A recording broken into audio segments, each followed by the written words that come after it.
Leviticus chapter 20. Did this chapter feel a little like, didn't I read this already? Repetition was an ancient practice to help memory, as well as it highlighted particular material to the ancient recipients. Over the past few days, I've highlighted covenant language that's being used here. We see it again here in this chapter, verse 7 and 8 and verse 26. It talks about the call of holiness in our lives, including, in all areas, including sexuality, and that disobedience to God would remove Israel from the land because they weren't being loyal to God and the covenant they had made with him. And all these elements are again here in this chapter. And remember, in the original Leviticus, there's no chapter divisions and verse numbers and things. And so this repetition is kind of almost like bookends to a section. So I want to highlight a different aspect that's within chapter 20, different than those that have been highlighted over the last number of days. Again, how Israel was to show loyalty to Yahweh. Verse 6 and 27 both talks about consulting mediums, or we might say fortune tellers, or palm reading, tarot reading, horoscopes. In the ancient world, it was those who claimed to speak with the dead to tell the future so that those in the present could receive direction and guidance. God says, look, you're not to act this way as my people. You're not to consult those who do this. Why?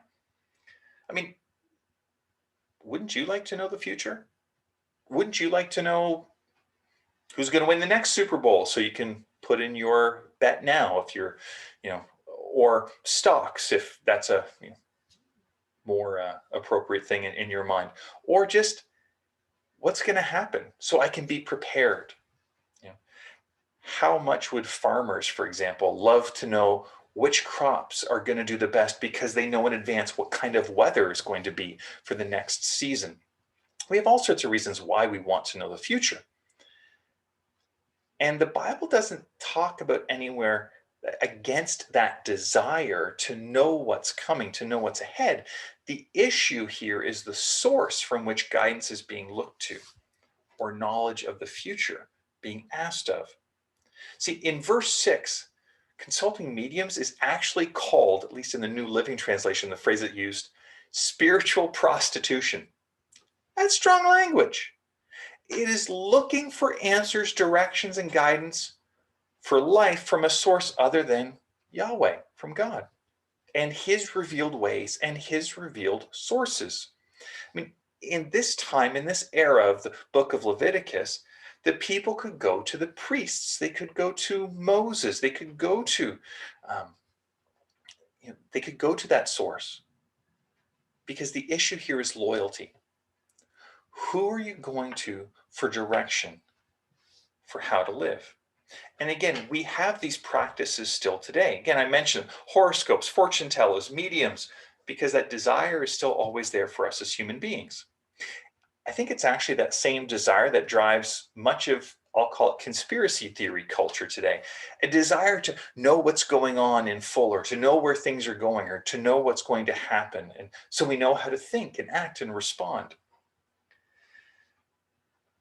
We need to be careful, because in how we look to know about the future, our fear, our concern, or just an even simple, honest, healthy desire can still lead us into spiritual disloyalty to God. And that's not to be part of our life as a follower of Jesus. To look to someone, to look to something else other than God and his word, to the community of the church led by the Holy Spirit, we are inviting ourselves to be in a position where we're listening to something other than God for guidance and direction for life. That's being disloyal. And that's because it's proclaiming, God, you're not the one who guides my life. You don't give me the answers I'm looking for, or I'm not content with the level or the nature, or I'm not content with maybe the non-answer I'm getting right now. I'm not willing to wait for you and follow you. So, how this applies for you, I'm not sure today. But I know this: but I know that the Lord is wanting to show you what he has for you today. And Jesus said, let tomorrow worry about itself. So as we seek God today and his guidance for today and our tomorrows, may the Lord bless you and keep you. May the Lord make his face to shine upon you. May the Lord be gracious to you. And today, would you know his peace? God bless.